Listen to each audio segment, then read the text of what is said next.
In today's video, I'm going to teach you how to change column width on Wix. Whether you're building a website for your business, a portfolio, or just for fun, understanding how to adjust column widths is essential for creating a clean and professional design. Columns help organize your content and ensure that your page looks balanced and easy to navigate. Sometimes, the default settings on Wix might not perfectly fit your vision. So knowing how to customize these settings gives you the freedom to design exactly what you want. Let's dive right in, and I'll walk you through everything, step by step. First, you'll need to open your Wix website editor. To do this, log into your Wix account and select the website you want to edit from your dashboard. Once your editor loads, you'll see your website as it currently looks, along with all the tools you need to make changes.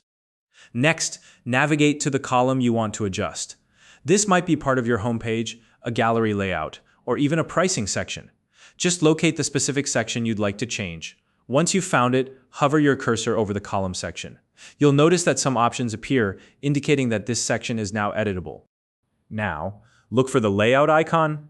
This is the button you'll need to click to access the column layout settings. The layout icon typically resembles a grid or a layout symbol, so it should be easy to spot. Give it a click and it will open the layout settings panel. In this layout settings panel, you'll find the column spacing options. This is where you can adjust the left and right column spacing to suit your design needs.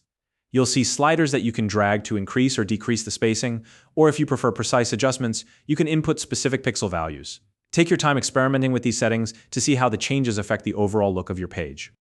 As you make these adjustments, keep an eye on your page in the editor. Every change you make is immediately visible, so you can observe how the columns respond. This is a great opportunity to ensure the alignment and balance fit your aesthetic preferences. If something doesn't look quite right, you can easily tweak it until you're satisfied. Once you've adjusted the column spacing, you might also want to modify the padding settings. Padding refers to the space inside the column boundaries, which affects how your content is positioned within the column. To access these settings, click on the padding option in the Layout Settings panel. Here, you can experiment with different padding values to refine the spacing and alignment of the content within your columns. Take your time trying out various padding options until the content looks just right. This step is especially important if you're working with text, images, or buttons, as proper padding ensures everything feels balanced and professional. Finally, review all the adjustments you've made. Take one last look at the column width, spacing, and padding to make sure everything aligns with the overall design of your site. Don't be afraid to make additional tweaks if something feels off. This is your chance to perfect it. And that's it. You've successfully learned how to change column width on Wix. With these tools, you can customize your website's layout to better fit your style and deliver a polished look to your visitors. If you found this video helpful, please like and subscribe.